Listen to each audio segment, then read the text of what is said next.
Assalamualaikum warahmatullahi wabarakatuh. Innal hamdalillah nahmaduhu wa nasta'inuhu wa nastaghfiruh wa na'udzu billahi min shururi anfusina wa min sayyiati a'malina. May yahdihillahu fala mudilla lahu wa may yudlil fala hadiya lahu. Amma ba'du. Allahumma inna nas'aluka khaira hadzal yawm wa khairan fihi wa khairan ba'dahu. ونعوذ بك من شر هذا اليوم شر ما فيه شر بعده. نعوذ بكلمات الله التامات من شر ما خلق. نعوذ بكلمات الله التامات من شر ما خلق. نعوذ بكلمات الله التامات من شر ما خلق. بسم الله الذي لا يضر مع اسمه شيء في الأرض ولا في السماء السميع العليم. بسم الله الذي لا يضر مع اسمه شيء في الأرض ولا في السماء السميع العليم. بسم الله الذي لا يضر مع اسمه شيء في الأرض ولا في السماء وهو السميع العليم. Walhamdulillahi rabbil alamin. Bapak saudara sahabat yang melakukan Allah berfirman, "Wadzakir fa inna dzikra tanfa'ul mu'minin." Maka berilah tazkir, peringatan, karena peringatan itu hanya berefek kepada orang yang beriman. Jadi kalau udah nggak ada rasa percaya, tidak ada efeknya. Meskipun Al-Qur'annya suci, ya, meskipun orang yang bicaranya bergelar ini dan itu, nggak ngaruh ya. Dan kita beruntung Allah memberikan kita rasa iman itu, alhamdulillah. Tema kita tentang talqin zikir. Kenapa harus ada talqin? Kenapa harus ada ijazah? Ijazah itu ijazah izin mengamalkan satu zikir. Talqin itu secara bahasa Arab dari kata laqana yulaqqinu talqinan, fa'ala yuf'ilu taf'ilan. Artinya memberikan bimbingan zikir.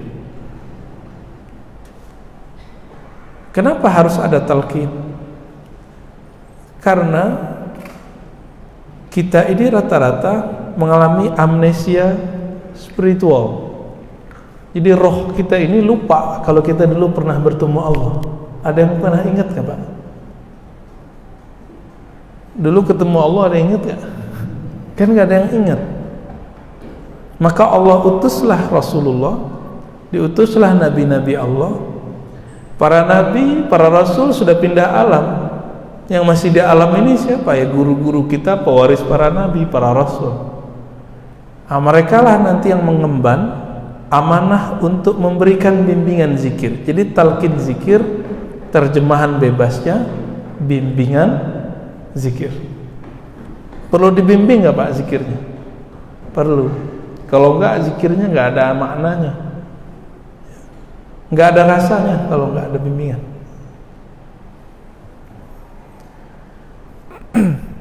Nabi mengatakan, "Shallu kama ra'aitumuni usolli." Salatlah kamu seperti kamu melihat aku salat. Itu sebenarnya semua sama. Ketika di musim haji, Nabi mengatakan, "Khuzu anni manasikakum." Ambillah dariku cara-cara manasikmu, zikirmu, salatmu, ibadahmu. Artinya sama, walaupun perintahnya khusus haji, tapi untuk semuanya. Maka zikir harus sesuai dengan sunnah Rasulullah Sallallahu Alaihi Wasallam. Tidak disebut berzikir kalau tidak mengikuti sunnah Nabi. Masalahnya, sunnah itu diriwayatkan oleh para ahli hadis, ada yang diriwayatkan oleh ahli zikir. Ini beda. Standarnya juga beda. Ahli hadis itu punya standar. Orang yang meriwayatkan hadis kualitasnya harus thiqah. Thiqah ini artinya kredibel. Bagi ahli zikir bukan sekedar thiqah, terpercaya, bukan sekedar hafalannya bagus. Dia harus arif billah, wasil ilallah. Dia harus kenal siapa yang dizikirkan. Jadi beda standar. Ahli hadis cukup orangnya pinter, hafalannya bagus.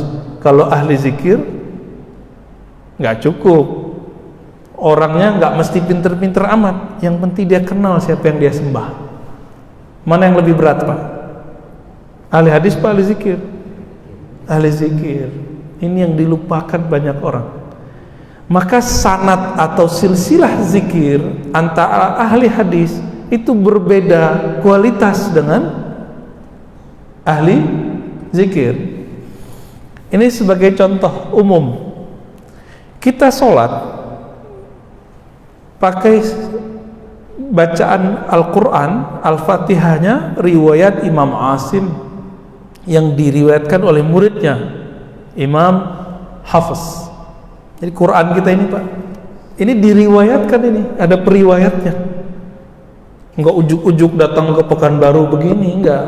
Maka disebut ya, biasanya ditulis di sini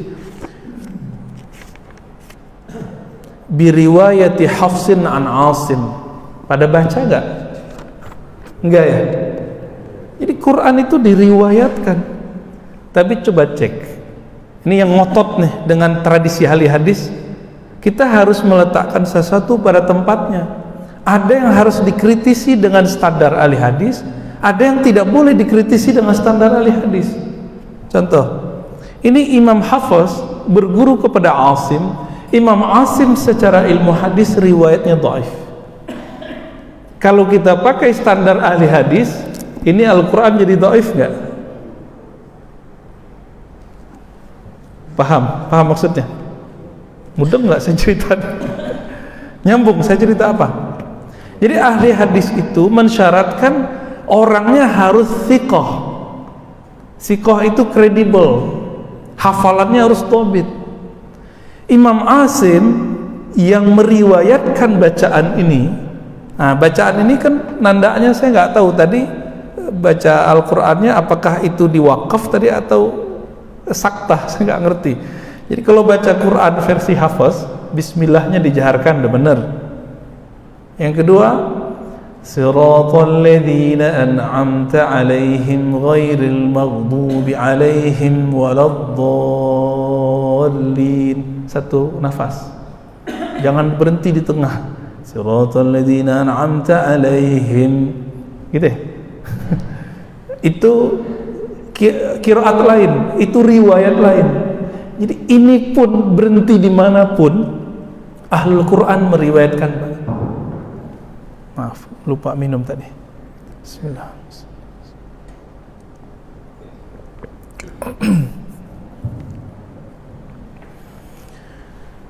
Jadi teman-teman yang antum suka kajian hadis, ilmu hadis itu syai'un fannun mustaqillun.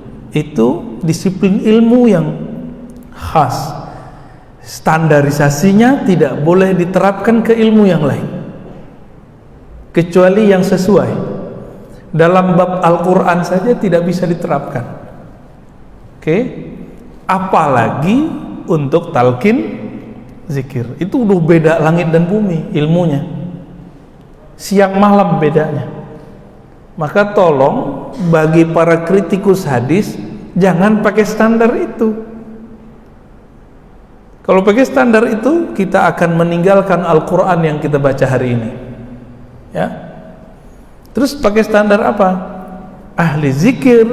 Ahli zikir ini boleh kita sebut ahli tasawuf, ahli tarekat. Malu ya, takut ya sebut tarekat ya.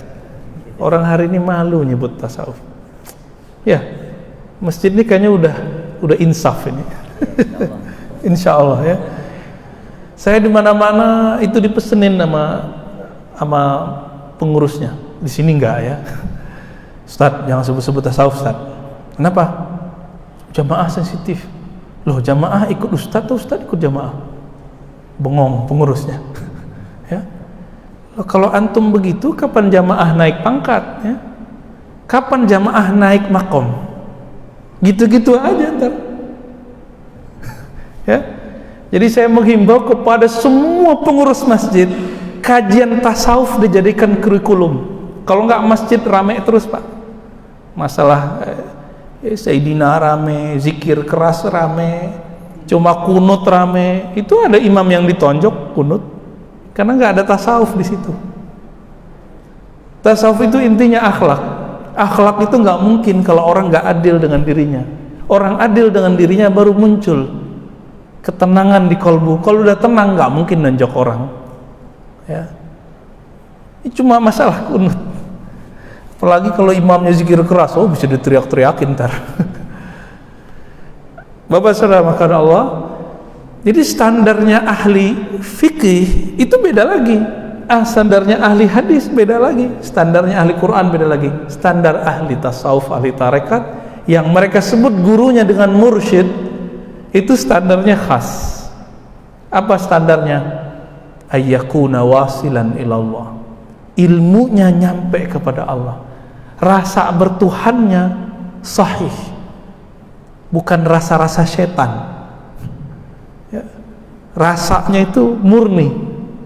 Nah, ini yang kemudian mereka transfer kepada muridnya. Mereka dapat dari gurunya. Gurunya dapat dari gurunya. Bersambunglah rasa itu kepada Rasulullah sallallahu alaihi wasallam. Maka mereka enggak puas.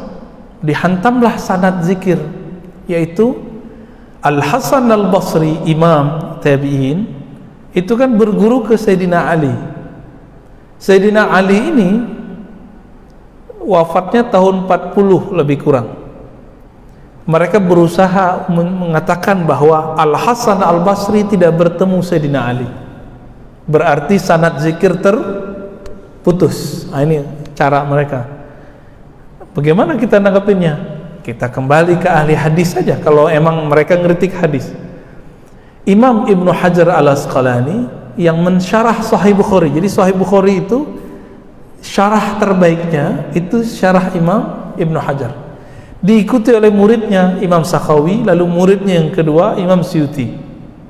Mengisbat, menetapkan bahwa Imam Al-Hasan Al-Basri, Imam Tabi'in, betul-betul bertemu dan berguru kepada Sayyidina Ali. Mereka nggak puas itu. Jadi ingin melemahkan. Habis itu bilang apa? Oh, sanad ente kepada Ali, berarti ente Syiah. Nah, hati-hati. Kita boleh tidak senang kepada Syiah, tapi jangan nggak senang kepada Ali. Ya, bisa bedain? Boleh nggak senang ke Syiah, kritiklah Syiah nggak apa-apa, tapi berani ngeritik Ali. Orang yang disebut Syiah itu pro Ali, anti selain Ali, disebut Rafidah. Rafid itu dia menyerang selain Ali. Sedangkan orang yang mengkritisi Sayyidina Ali disebut dengan nasibah. Bukan nusaibah ya, nusaibah beda lagi.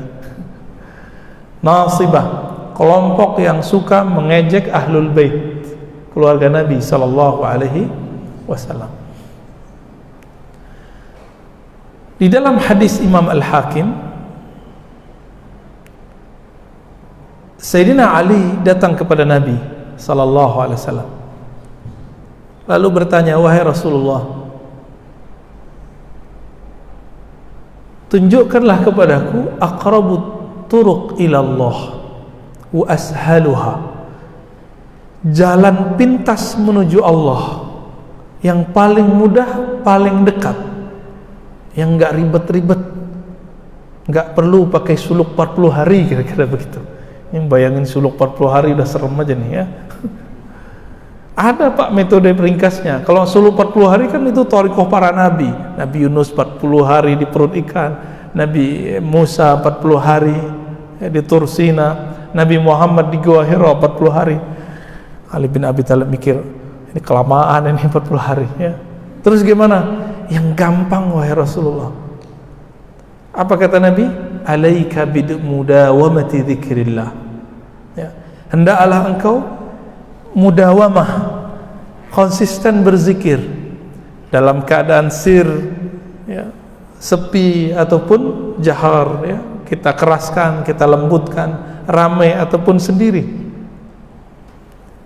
Kata Sayyidina Ali, wahai Rasulullah, kalau itu saya juga udah tahu ya, kira-kira begitu kalamnya. Saya pengen yang khusus. Maka disuruh duduk ya, kamu duduk sini.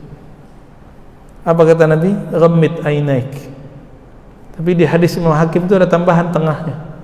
La taqumus sa'ah. Tidak terjadi kiamat sampai tidak ada yang berbaca Allah, Allah. Nggak ada kiamat kalau masih ada yang baca Allah, Allah. Tapi Dajjal keluar, Pak. Walaupun ada orang baca Allah, Allah. Ya. Dajjal sama kiamat kan masih jauh. Masih jauh. Ya. Tapi jauhnya bukan 1 abad, bukan nggak nyampe. Lalu Nabi SAW mengatakan, ghammid ainaik wa qul la ilaha illallah. Pejamkan matamu, lalu bacalah la ilaha illallah. Pejam mata. Maka metode memejamkan mata bukanlah dari Hindu Buddha. Ya. Ini ada yang nggak ngerti hadis ini, dikira oh nggak boleh memejamkan mata. Kenapa? Tasyabuh bil Buddhiyin, menyerupai orang Buddha, menyerupai orang Hindu. Nggak nyambung. Ya. Kebetulan kita sama-sama memejamkan mata, mereka memejamkan mata, itu urusan mereka, urusan kita hadis ini. Ya. Berdasarkan hadis ini kita ringkas aja cerita hadisnya. Ulama kita kemudian meriwayatkannya sebagaimana Sayyidina Ali mendapatkannya, menirukan model yang ada di situ. Menirukan ini disebut dengan hadis musalsal bizikrillah atau musalsal bitalqin. Hadis menirukan gaya guru, gaya sumbernya hadis ini, keadaan orang yang mengajarkannya, disuruh duduk, disuruh pejam mata, semuanya dibaca sekian kali, itu ditirukan semua. Namun yang meriwayatkan ini juga dua, ada versi ahli hadis pejam-pejam mata juga tapi nggak ada rasanya. Ada yang versi ahli zikir, dipejamkan mata tapi ada namanya prakondisi, dikondisikan kolbunya sehingga kolbunya siap menerima la ilaha illallah. Nah, itu yang disebut talqin. Hadis ini dianggap sahih oleh Imam Hakim, tapi ketika saya teliti paling tinggi cuma hasan. Wal hasanu yuhtajju kas sahih. Hadis hasan dipakai dijadikan hujjah seperti hadis sahih. Di riwayat Imam Ahmad hadisnya juga dhaif, tapi sudah naik menjadi hasan li ghairihi. Nabi bertanya, Ubadah bin Samit, temannya Sayyidina Ali. Apa kata Nabi? Hal fikum gharib. Adakah di antara kalian orang yang gharib? Kalau versi Imam Tabarani, Imam Hakim, gharib di situ artinya orang ahlul kitab. Tapi versi ahli zikir, gharib itu orang yang belum siap menerima talqin zikir. Dan kita ini rata-rata disebut gharib. Maka saya tidak termasuk orang yang ngobrol talqin, Pak. Kita buat conditioning, ya zikir dulu, ya hayu ya qayyum, itu metode aja, ya, supaya tidak gharib. Gharib ini merasa asing, aneh, ini zikir apa lagi nih si ustadz, gitu. Itu orang yang menganggap zikir itu sesuatu yang baru. Maka gharib siapa saja yang belum mengenal bab zikir, belum menghendaki ilmu zikir, belum menghendaki talqin, belum siap ditalqin, itu disebut gharib. Ini versi kita, versi saya maksudnya, ya. Maka Nabi mengatakan tutup pintu, tutup pintu. Lalu Nabi mengajak, irfa'u aydiyakum, angkat tangan kalian. Angkatlah tangan mereka. Wa qulu la ilaha illallah, lalu bacalah la ilaha illallah. Nah, ini namanya talqin jama'i, talqin berjamaah. Nah, nanti ada saatnya kita talqin jamaah di Pekanbaru. Tapi kalau sekarang masih sendiri-sendiri, Pak, ya, masih sir. Ada saatnya kalau jamaah-jamaah di sini sudah siap, udah nggak gharib lagi, baru kita bimbing zikrullah, insya Allah, ya. Lalu Nabi SAW mengatakan, dengan inilah aku diutus, dengan inilah aku dibangkitkan. Itu sebabnya setelah kita zikir, kita baca apa? La ilaha illallah Muhammadur Rasulullah. La ilaha illallah. Gimana Ustaz? Mana imam kita tadi?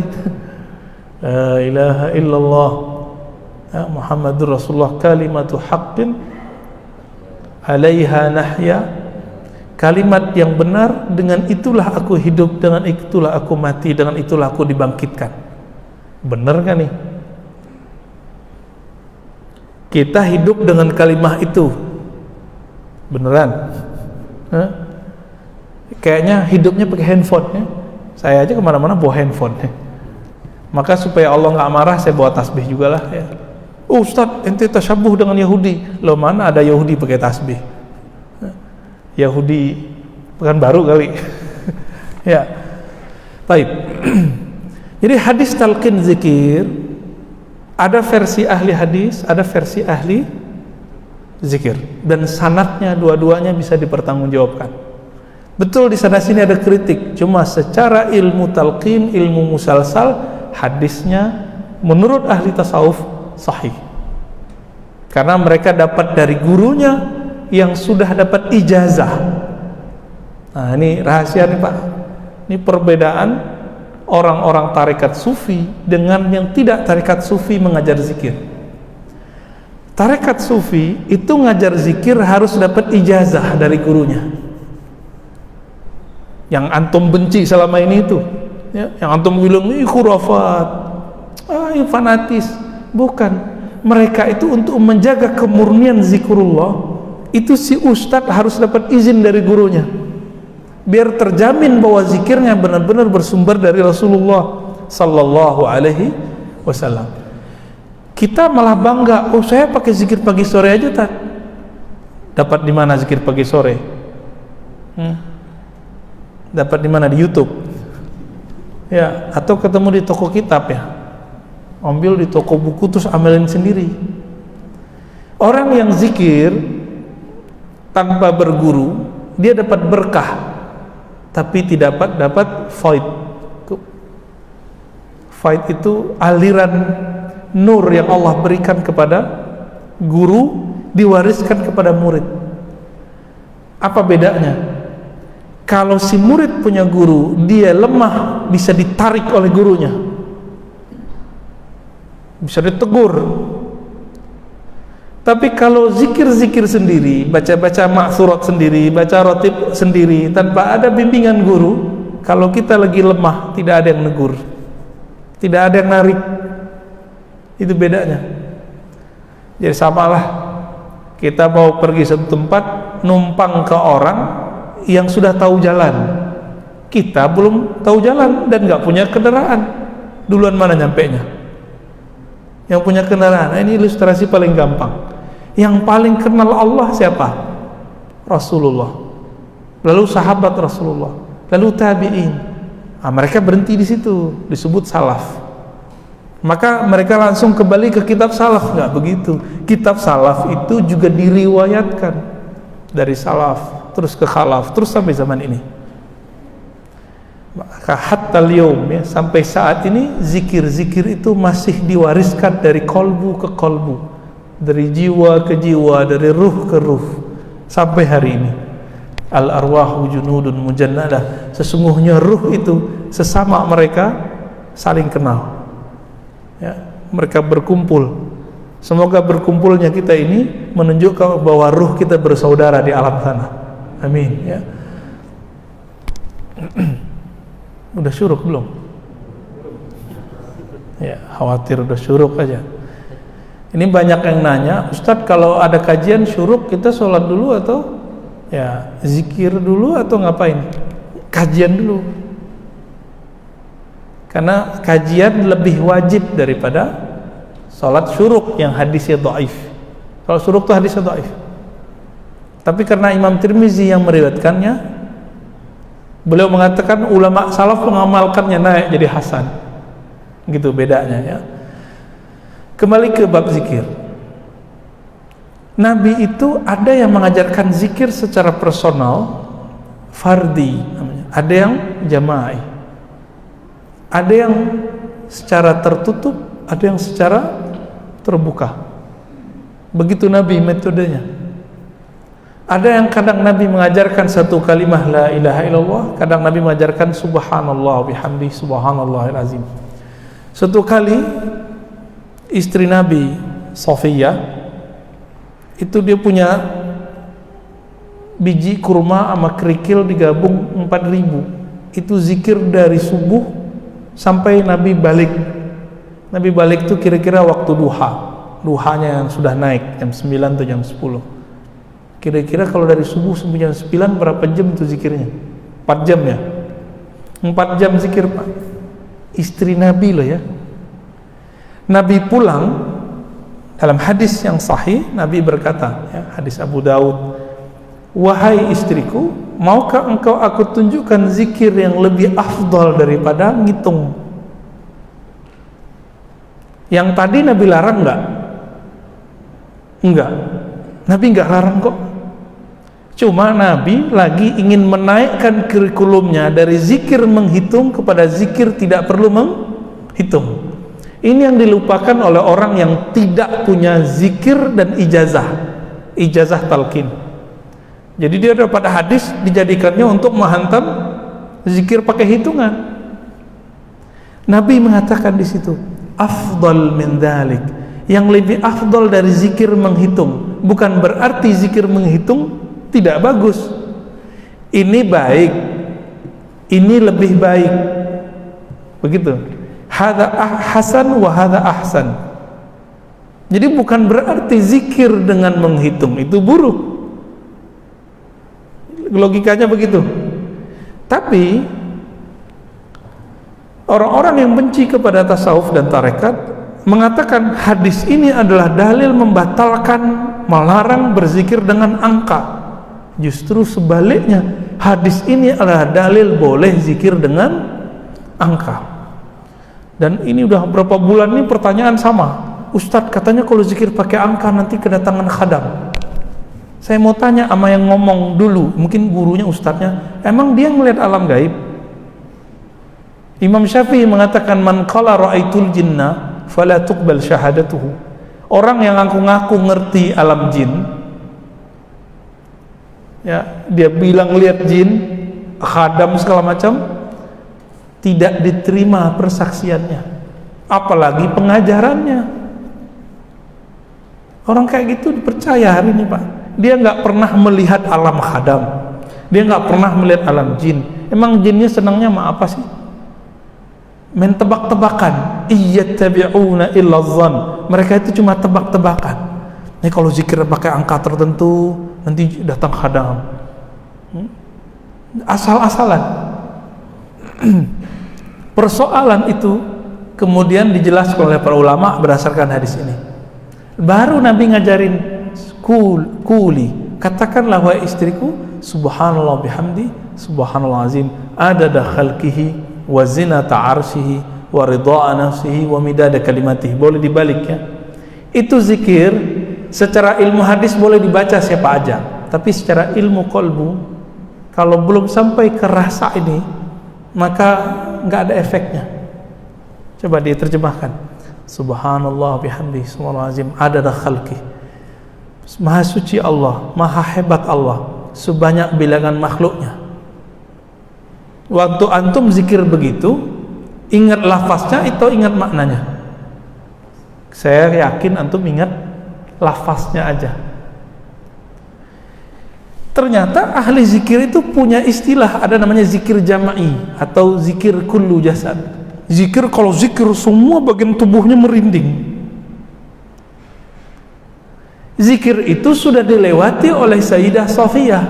Sekarang ada zikir di atas itu, zikir alam semesta. Itu dia, subhanallah bihamdi, subhanallah azim, adada khalqihi, maha suci Allah, maha hebat Allah sebanyak bilangan makhluknya. Maka dia pandang semua bilangan makhluk, sebanyak itulah dia angkat zikirnya kepada Allah. Siapa yang tahu jumlah makhluk Allah? Ada yang tahu Pak jumlah makhluk Allah? Di tubuh aja kita nggak tahu.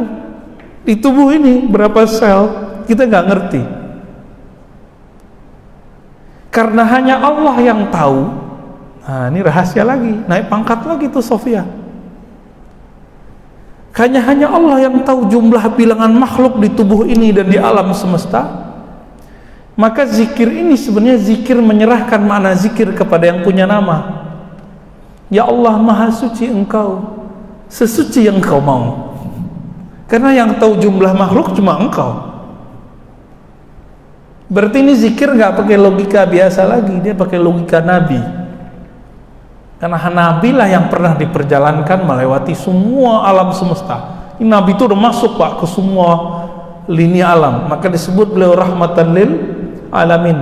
Rahmat yang rahmatnya memancar ke semua alam semesta. Jadi rambut kita aja itu dapat rahmat dari Rasulullah Sallallahu Alaihi Wasallam. Orang kafir aja dapat rahmat. Jadi ada rahmatnya Rahman, ada rahmatnya Rahim. Semua makhluk Allah dapat rahmatnya Rahman. Tapi kalau Rahim khusus kepada orang yang percaya kepada Sayyidina Rasulullah Sallallahu Alaihi Wasallam. Jadi dalil yang sama bisa dibaca dengan cara yang berbeda. Jangan ngotot dengan pemahaman yang saklek itu, ya. Jadi dalilnya sama nih. Dalil mengenai hadis Nabi mengajarkan zikir tanpa hitungan kepada Safiyah. Ternyata itu adalah dalil juga bahwa zikir itu ada kurikulumnya, ya. Itu yang disebut ijazah. Jadi Nabi ngajar Safiyah itu ijazahnya, Pak. Nah, dulu pernah nggak dapat perintah pengajaran dari guru? Ayo sini saya ajarin zikir. Pernah nggak digituin sama guru? Enggak ya? Ya saya dengar orang zikir, saya zikir aja gitu ya. Itu namanya taklid. Biar zikirnya berangkat dari taklid kepada ittiba, maka zikirnya harus ditalkin. Kan antum dari dulu ngomong-ngomong taklid mulu nih, kita nggak boleh taklid. Ayo, kalau zikir nggak taklid harus ambil talkin. Gitu. Cuma Sayyidina Ali, Nabi talkin kan setelah qalbunya siap. Kita kan belum siap, jadi belum dikasih talkin, Pak. Ya. Teman-teman BPR sebagian besar sudah kita talkin zikir tuh ya. Nggak tahu diamalin apa enggak ya, urusan mereka ya. Ada yang ngamalin, ada yang enggak ya. Baik, udah syuruk ya? Ya. Katanya mau tanya jawab, langsung tanya jawab aja lah, untuk kali ada yang mau ditanya. Ya, fadal.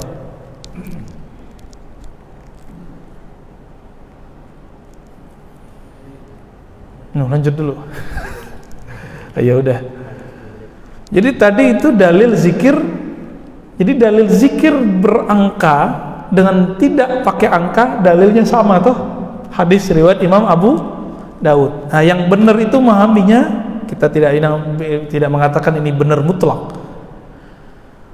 Bahwa zikir dengan angka itu adalah kurikulum awal orang belajar zikir. Orang itu butuh angka, butuh batas, limit, butuh latihan. Namanya latihan, ada angkanya. Bagaimana dengan yang mengatakan tadi zikir dengan angka tertentu bisa mendatangkan khadam? Kalau begitu Rasulullah yang pertama kedatangan khadam. Kenapa? Nabi kalau zikir angkanya berapa? 33, 10, 25, 33, 70, 100. Itu angka yang dicontohkan. Nabi nggak nyontohin kepada Sofiyah angka 4000. Lalu kenapa dia berzikir 4000? Apakah Sofiyah lebih pintar dari Rasulullah? Seperti logikanya orang yang anti logika, akal-akalan orang yang anti akal. Ente lebih pintar dari Rasulullah, kan begitu logikanya. Itu logika apaan? Jangan pakai logika nggak jelas dalam belajar, ya. Akal-akalan tapi aklud du'afa, ya. Aklul hamqa, ya. Akal tapi orang yang pikirannya nggak nyambung. Sok berlogika tapi logikanya nggak nyambung. Sama dengan ngirim Fatihah. Itu mereka pakai akal-akalan loh. Kenapa? Mentok. Imamnya Ibnu Qayyim menyebutkan 29 dalil bahwa amalan orang hidup sampai ke orang mati, maka Fatihah termasuk. Mereka akal-akalin. Emang Rasulullah melakukan? Nah, itu akal-akalan namanya, Pak. Nggak pakai dalil dia nolaknya, pakai akal-akalan. Ya. Saya pernah menyebutkan di masjid ini bahwa Sayyidina Abu Hurairah zikir setiap hari 12.000. Itu angka bukan? Dan itu disebutkan oleh Imam Ibn Sa'ad, Imam Zahabi, Imam Al-Mizzi, dan riwayatnya sahih. Itu Abu Hurairah kedatangan khadam kali ya?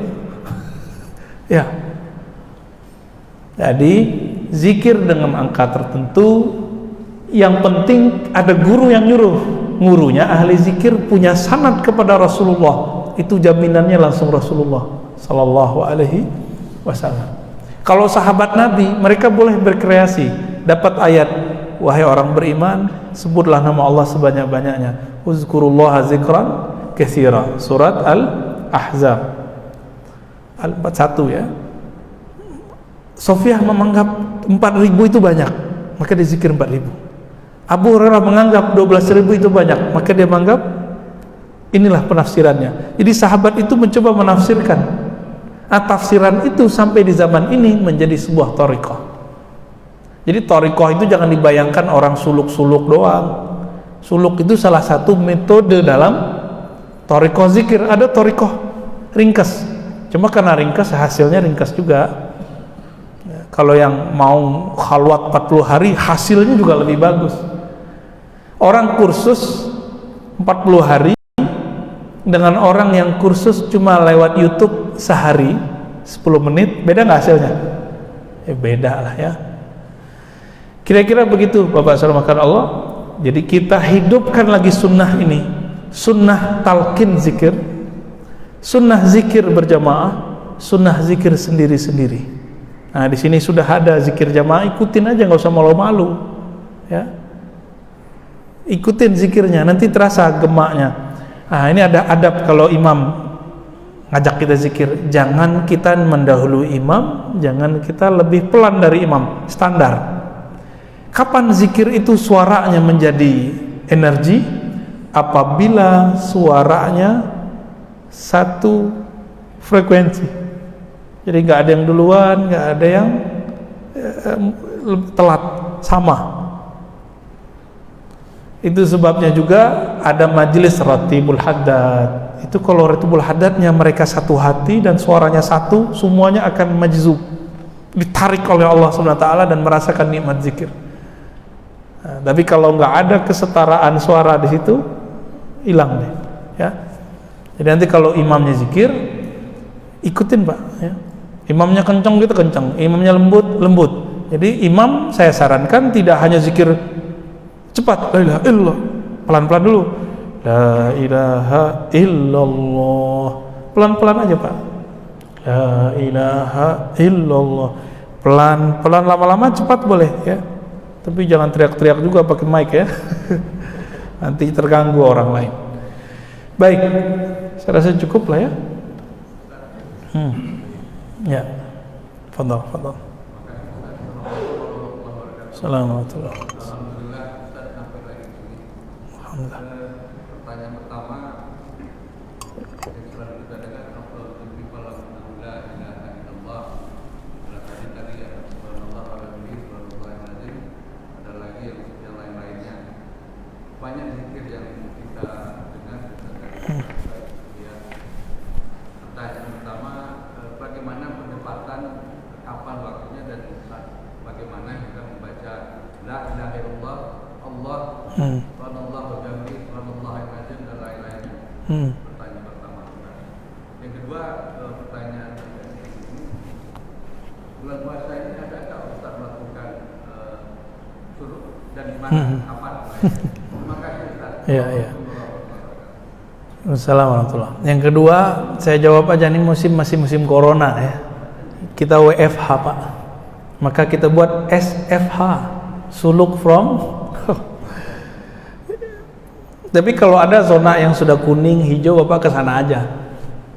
Ya, ikut khalwat di mana aja boleh.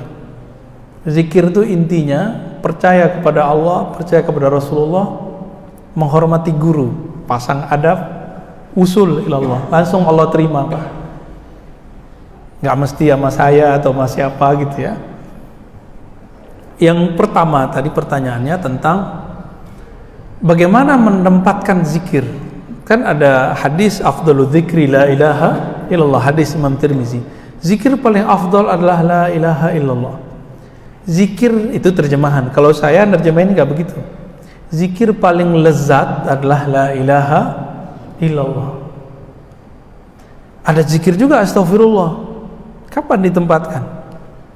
Zikir istighfar itu namanya zikir praconditioning. Jadi sebelum kita menikmati kelezatan zikrullah la ilaha illallah, bersihkan dulu wadahnya. Ini gelas saya bersihkan dulu, baru saya tuang air. Airnya bersih, tempatnya kotor, saya jijik Pak mau makan, mau minumnya. Benar ya? Kalau sudah begitu, tempatnya terbuka, kasih penutup supaya kalau ada lalat masuk dia nggak nempel ke dalam. Nah, itu disebut sholawat. Jadi sholawat itu penutup dari semua zikrullah. Jadi pangkalnya istighfar, puncaknya la ilaha illallah, ujungnya sholawat kepada Rasulullah SAW. Maka siapa yang berzikir tidak dimulai istighfar, dia tidak akan merasakan getaran-getaran zikir. Siapa yang berzikir tidak sampai kepada la ilaha illallah, dia tidak akan merasakan nikmatnya dan lezatnya zikrullah. Siapa yang berzikir tidak ditutup dengan salawat kepada Rasulullah, nanti mau masuk surga tersesat mulu Pak. Di padang mahsyar baru bangunnya udah sesat, bahkan di alam barzakh dia tersesat. Jadi supaya gak tersesat bagaimana? Nah, maka ada orang gak sabar, langsung aja deh kita salawat. Ya boleh juga. Banyak nih sekarang lagi banyak zikir-zikir salawat, tapi digunakan untuk nangkap jin. Salah penggunaan. Benar gak? Lagi mau hadapin tukang sihir pakai salawat ya. Salawat itu mahar langit dan bumi. Ini istilah baru ya. Apa kata Nabi? Siapa yang berdiri dari satu majelis ya, walam yusalli alayya, dan tidak zikir kepadaku, maka baginya kerugian pada hari akhirat. Dalam hadis yang lain, hadisnya hasan ya, man nasya salata alayya khati'a tariqal jannah. Siapa yang lupa salawat kepadaku, maka dia akan lupa jalan menuju surga. Khati'a, keliru.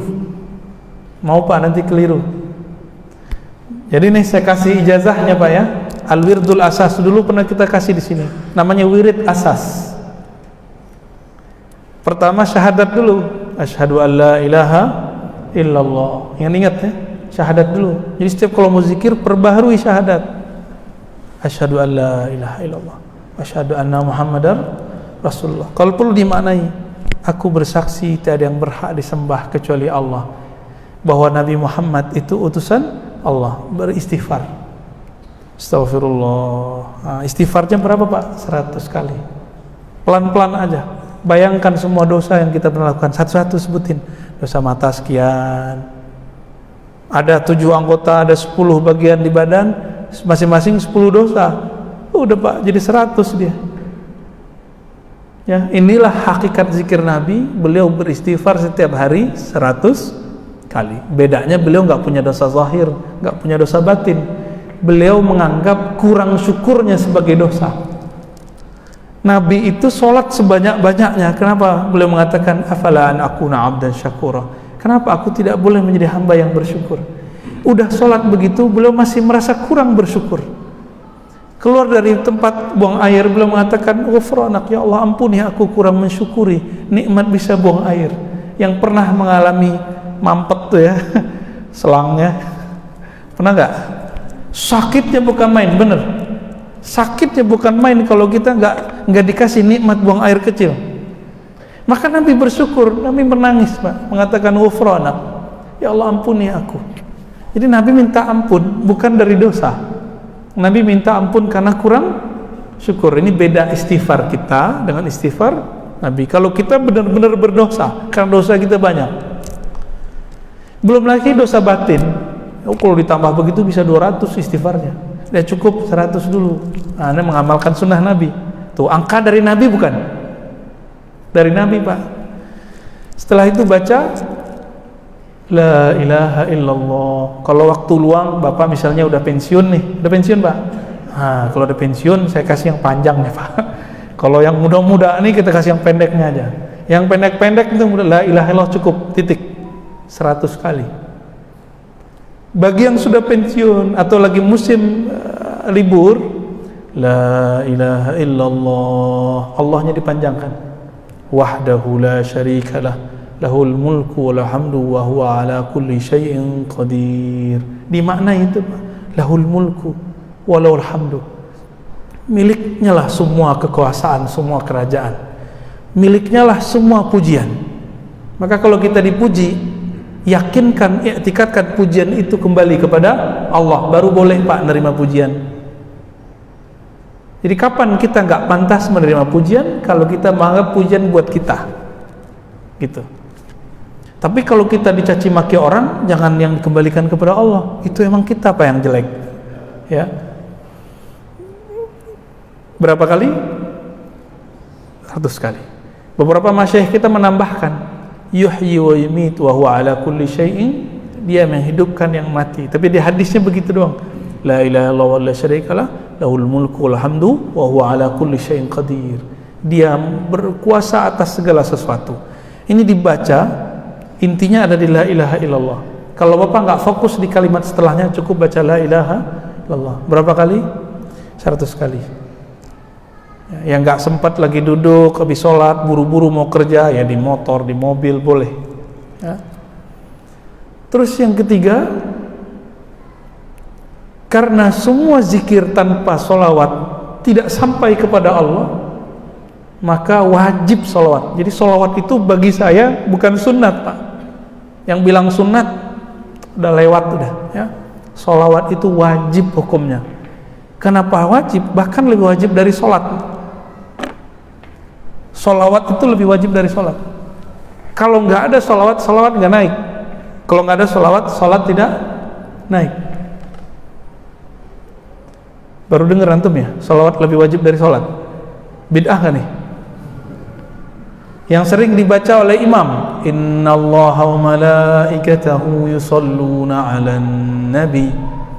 Sesungguhnya Allah dan para malaikat bersolawat kepada Nabi. Wahai orang beriman, ya allazina amanu sallu alaihi wa sallimu taslima. Wahai orang beriman, kalau engkau percaya kepada Allah, percaya malaikat Allah, berselawatlah kepadanya dan ucapkan salam rindumu. Allah sholat nggak Pak? Sholat kayak kita nggak Allah? Saya mau nanya serius, jawab dong. Allah sholat subuh nggak? Allah haji nggak?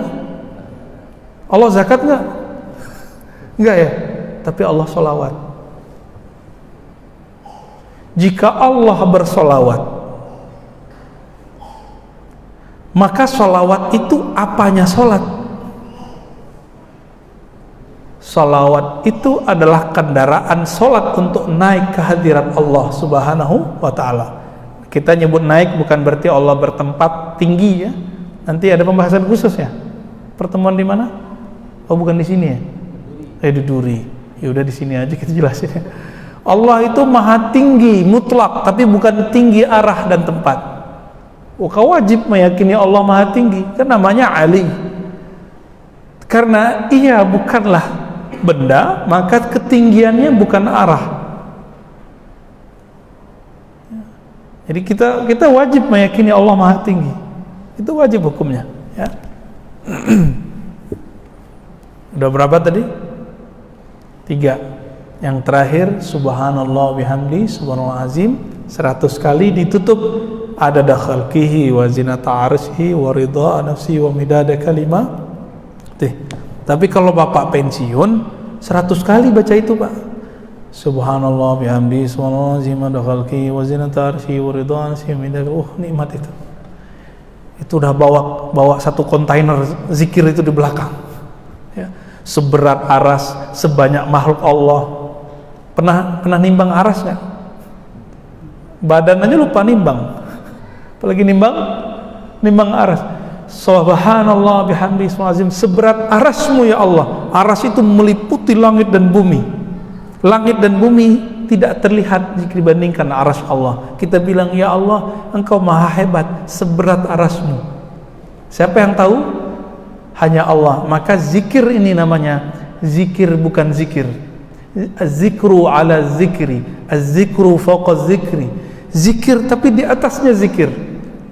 Kalau belum sampai ke rasa itu, cukup zikir biasa aja dulu. Jadi kalau belum muncul nih rasa alam semesta berzikir, Maka lebih afdal zikir subhanallah bihamdihi subhanal azim tanpa tambahan. Gitu sebenarnya secara ilmu qalbu ya. Kalau ahli hadis mah bawa aja semua.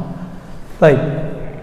Ahli hadis ini membawakan bahan, ahli zikir meramunya, meraciknya menjadi thariqah zikir.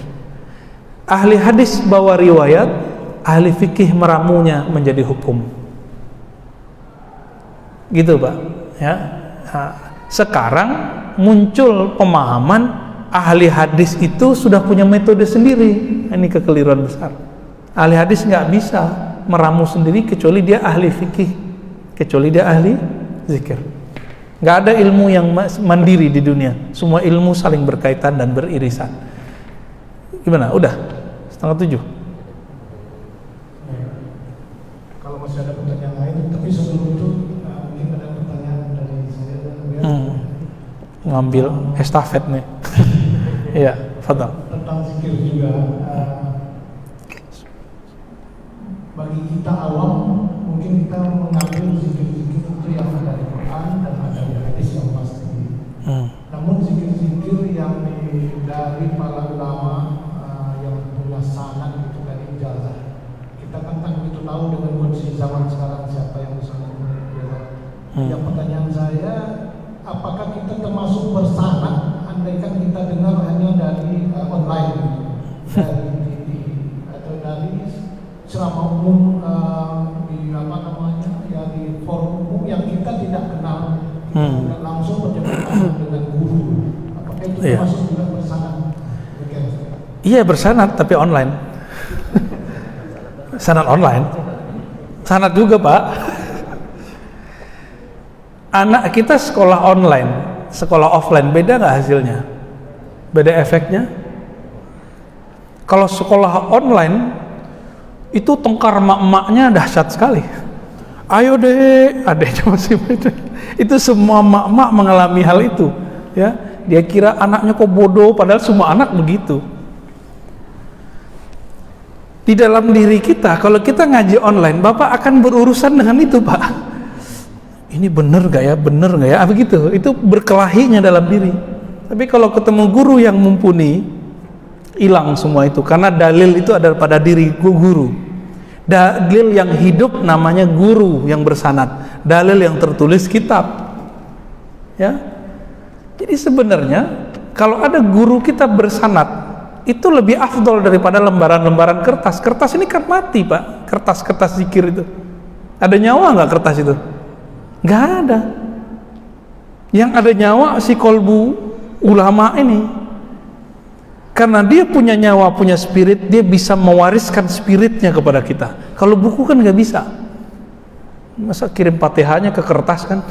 Tidak kirtos, nggak bisa. Online, bagaimana online? Ya, karena zaman ini ilmu mudah, maka orang sekarang bisa ngambil ilmu apa aja dengan mudah. Tapi saya ingatkan, kalau belum kenal gurunya, belum dapat izin darinya, terus ngamalin zikir via online, yang zikirnya bukan diambil dari Quran dan Sunnah, saya khawatir baru cerita khodam-khodam tadi itu terjadi. Dan ini sudah banyak di YouTube tuh, zikir kulhu geni, ijazah ya mahar sekian, zikir ini zikir aneh-aneh zikirnya, ya. Akhirnya apa yang terjadi? Nggak satu dua yang udah mulai begini, ya, karena nggak ada yang guidance. Orang di guidance aja belum tuh lulus, gimana yang sendiri?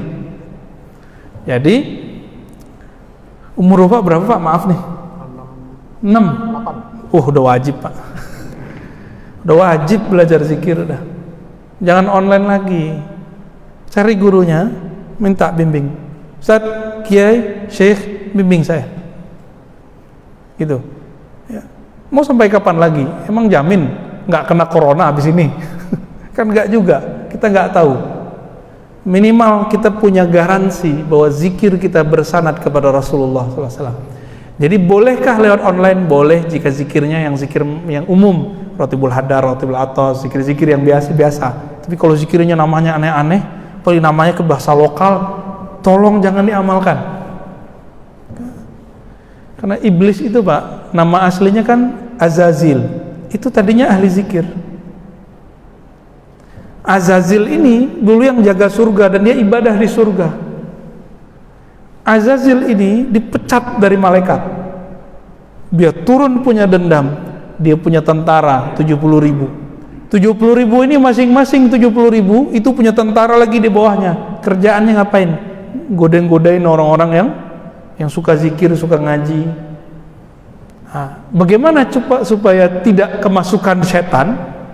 Jadi kemasukan setan ini lebih bahaya daripada kemasukan jin, kesurupan. Orang kesurupan biarin aja dia begitu tukang-tukang sendiri. Kalau sudah kemasukan setan, gawat. Ya. Itu mulai gawat. Was-was dibilang ilham. Dia was-was, tapi dia bilang ilham. Tapi kalau ada guru itu, guru ada, setannya kabur. Kira-kira begitu. Karena jaminannya Rasulullah. Kalau dia bersanad, bersilsilah. Ya silakan dicari Pak, ini kan di Kampar ada negeri 1000 suluk ya. Ya kesana lah. Ya ini kan bulan puasa ini, di sana kayaknya zona-zona hijau nih. Udah kesana aja. Ngapain lagi kan?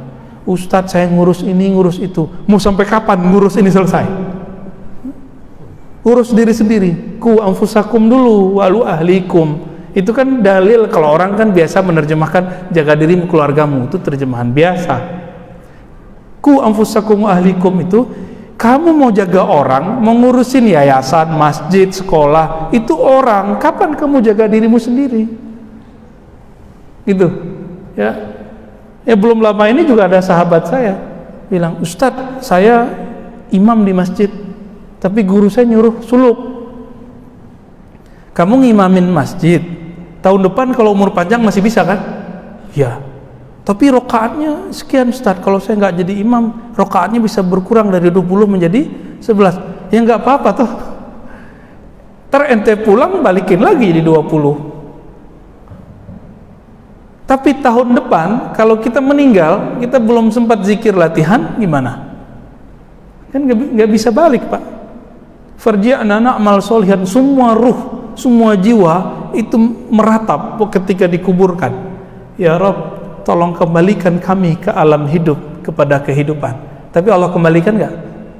Jadi arwah itu ketika dia mati itu gombal-gombal. Ya suka ngasih janji-janji. Ya Allah kalau saya hidup saya ibadah lagi. Padahal dulu dia ngomong gitu juga. Kalaupun dikembalikan, nggak akan balik. Paling main handphone ya. Jadi kalau ada orang mati ini dihidupkan lagi, dia udah ketemu dan doa tadi, dia pasti lupa Pak. Ini aja kita lupa ketemu Allah kan? Pada lupa. Jadi silakan amalkan yang umum-umum Pak, yang dari Quran Sunnah. Tapi untuk masuk ke kolbu, itu mesti dari kolbu. Tidak ada namanya talqin zikir online, nggak ada, nggak sah. Ya harus ketemu. Imam Bukhari yang nyari satu hadis yang zahir itu pindah-pindah negeri kok. Cuma mau dapat zikir pindah dari Pekanbaru ke Kampar aja nggak mau. Di kota Pekanbaru ada ya, banyak ya, di sini banyak kok. Tinggal mau ngamalin aja Pak, nggak mau cari guru, mau menjatuhkan sedikit rasa malas, menjatuhkan sedikit ego. Nah, ini yang menghalangi orang untuk bisa berzikir. Ya, ada salah satu sahabat saya mikir, saya ini kan dokter, siapa yang bisa menalkin saya zikir? Gitu Pak, ada yang ngomong gitu Pak. Kebetulan teman saya dokter. Waduh, saya bilang zikir itu kan nggak, wisudanya bukan di kampus bro. Ya, zikir itu wisudanya di surau, di zawiyah, di ribat. Ijazahnya, wisudanya langsung dari syekh mursyid. Itulah doktornya. Maka orang yang bergelar syekh mursyid dia dokter zikir. Jadi kita yang punya gelar-gelar ini, gelar-gelar duniawi itu urusan dunia, nggak laku Pak di alam zikir. Coba dokter berlaku nggak dalam kubur? Ya dokter, man rabbuka? Hei dokter, siapa Tuhanmu? Ada nggak hadis begitu ntar? Nggak laku. Gelar itu cuma berlaku di kampus. Nggak laku di masjid aja nggak laku. Dokter nggak laku kan? Ada dokter nggak lancar baca kulhu nggak bisa jadi imam Pak. Udah Pak ya? Gimana? Udah. Masih ada pertanyaan? Silakan, masih ada pertanyaan. Masih ada dua. Silakan. Ya. Sudah ringkas pertanyaannya. Assalamualaikum.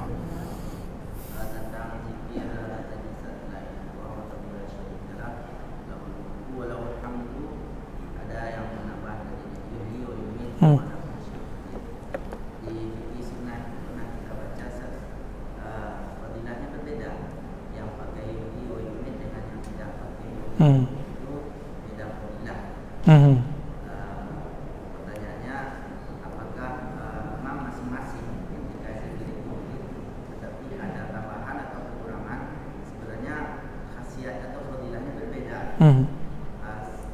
Sama seperti pertanyaan dengan lafaz doa iftitah. Itu kan banyak yang lafaz doa iftitah. Apakah masing-masing perawi mendengar beda versi dari Nabi SAW diberikan kita dengan banyak versi tersebut, atau itu tergantung kepada kekuatan perawi sendiri atau kekuatan sahabat sendiri apalah mereka sehingga itu disampaikan kepada kita. Sehingga kalau kita menggabungkan itu semua boleh, atau sebenarnya tidak boleh. Yang ini dibaca khusus niatnya yang fadilah. Yang satu lagi yang seperti ini yang ada lafaz tertentu atau yang tidak lafaz tertentu, fadilahnya beda lagi. Itu khasiatnya beda lagi. Baik. Ya, dua-duanya benar, Ustaz. Ya. Jadi Nabi kasih contoh, man qala la ilaha illallah wahdahu la syarikalah lahul mulku wal hamdu wa huwa ala kulli syai'in qadir. Lalu ada tambahan yuhyi wa yumiit. Al ajru ala qadri ta'ab, begitu kaidahnya. Diambil dari hadis Abu Daud tentang kisah Sayyidah Aisyah. Rahasia dari ganjaran pahala itu berdasarkan kadar lelahnya orang beramal. Orang yang baca yuhyi wa yumiit lebih banyak gak usaha effortnya daripada yang gak pakai. Saya cuma baca la ilaha illallah, beda gak dengan yang nambah lahul mulku? Beda ya? Begitulah kira-kira. Maka para imam kita sepakat, beda zikrullah, beda natijah zikir. Beda zikrullah, beda efek zikir. Maka zikir yang ada istighfarnya, astaghfirullah, dengan zikir yang cukup Rabbighfirli, itu beda efek di kalbu. Subhanallah bihamdi, subhanallah azim, itu beda dengan cuma sekedar subhanallah, itu beda. Ya. Rahasia-rahasia ini hanya bisa dimengerti oleh orang yang mau merasakannya. Maka ulama kita buat kaidah la yafhamuha illa man zaqaha. Tidak faham bab ini kecuali yang telah merasakannya. Jadi kalau nggak dijalani nggak ketemu. Jadi hadisnya itu emang digabung. Ini satu mazhab, yang satu lagi kalau hadis begitu aja, itu saklek. Yang benar manhajul jama'i, digabung. Ya, itu yang afdal.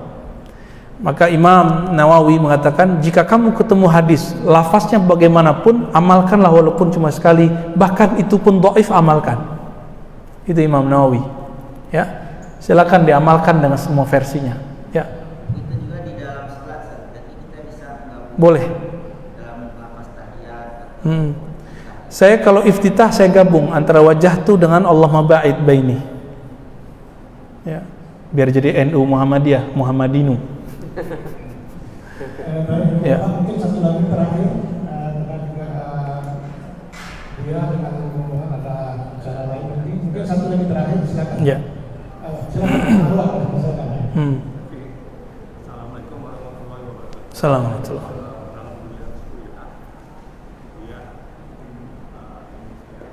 Bisa buka langsung dengan dia yang Pertama, mungkin tahun lalu langsung ini yang pertanyaan saya berikutnya.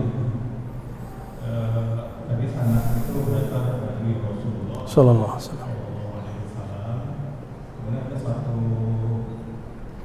pandangan di mana saya mengikuti dari YouTube salah satu di antara Buya yang bahwa Nabi Ibrahim masih hidup.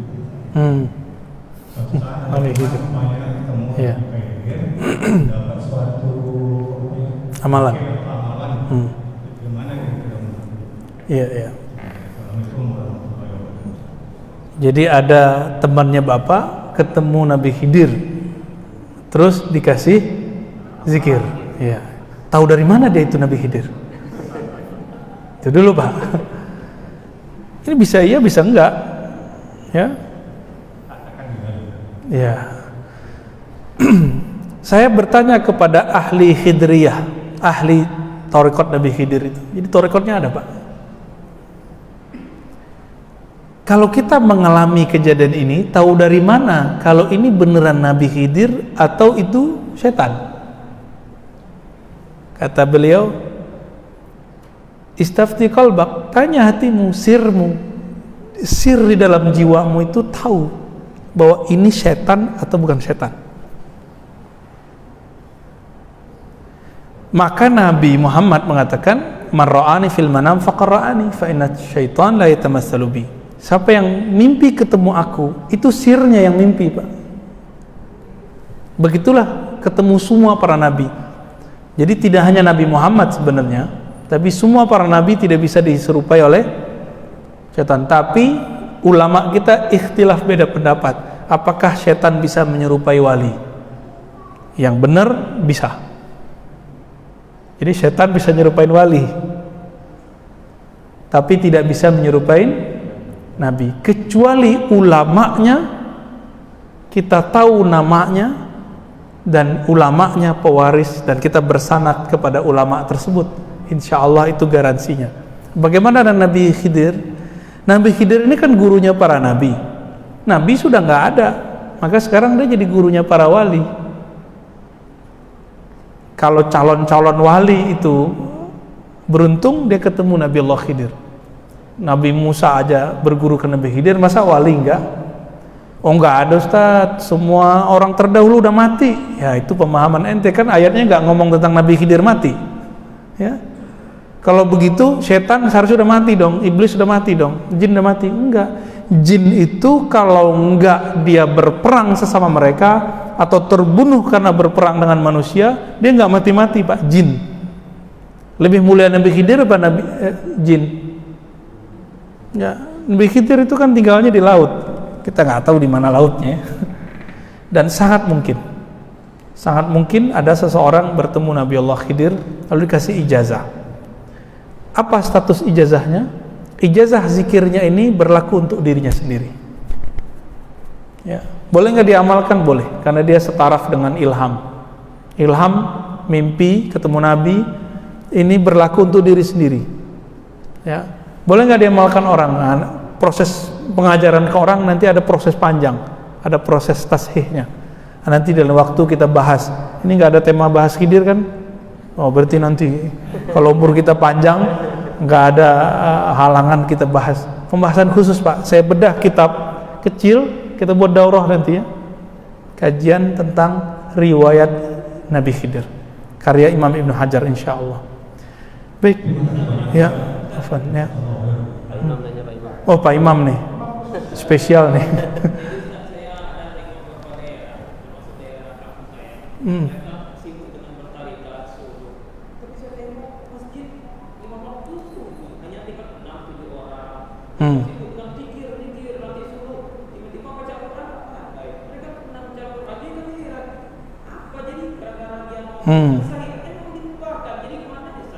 Itu salah tarekatnya atau salah dia? Ya, ada orang dibacain Quran kesurupan, salah Quran apa salah orang yang kesurupan? Di kampung Bapak, Pak Imam, orang bertorikot jarang ke masjid. Di kampung saya kebalikan. Ya, di Jawa, di Jakarta, orang baru dapat roti itu rajin sholat. Jadi itu urusannya bukan sama torikot, urusannya orang ini diajarin ilmu zikir, tapi dia nggak diajarin ilmu fikih. Maka PR kita, Pak Imam, ngajarin jamaah. Jadi Pak Imam harus pulang kampung sekali sebulan ngajarin jamaah. Jadi harus belajar zikir juga biar dia percaya bahwa Pak Imam ini bukan jamaah yang nyusup, bukan ustadz yang anti dengan mereka. Ini survei, saya kan dari kecil sudah hidup dengan mereka. Kemudian baru ikut macam-macam aliran. Dan emang krisis fikih. Sejak kapan? Semenjak terjadi Gestapo itu dulu. Jadi ketika dulu masa PKI itu Pak, kan nggak boleh orang ngumpul-ngumpul. Di masa Soeharto juga nggak boleh orang ngumpul. Baru belakangan, akhirnya orang-orang ahli zikir yang dulu masjid musola surau itu adalah madrasah. Syekh mursyidnya jago baca kitab. Kalau nggak jago baca kitab, dia punya khalifah yang jago baca kitab. Bercerailah antara surau dengan madrasah. Maka sekarang coba lihat di negeri kita, mohon maaf ya, rata-rata Sumatera kecuali Aceh, itu masjid surau tarekat sudah pisah dengan pesantren. Bapak kalau ke Jawa enggak? Ke Jawa pesantren plus tempat suluk. Jadi ahli zikir ini enggak jauh-jauh dari ahli kitab. Enggak jauh-jauh. Ini kurangnya kita Pak. Ngakulah antum punya ijazah macam-macam yang orang bertorikot, tapi ngaku aja bahwa kemampuan berdalil kurang. Dan saya langsung nanya, bahkan banyak yang langsung datang. Mursyid torikot masih meragukan dia apa yang diamalkan, udah berijazah. Kenapa? Cuma diajarkan zikir tapi tidak ajarkan fikih. Jadi PR kita Pak Imam, semoga nanti bisa menyadarkan kita semua nih, ya. Semoga belajar fikih, belajar zikir bisa berjalan beriringan, ya. Allahumma shalli ala nabiyina Muhammad. Assalamualaikum warahmatullahi wabarakatuh.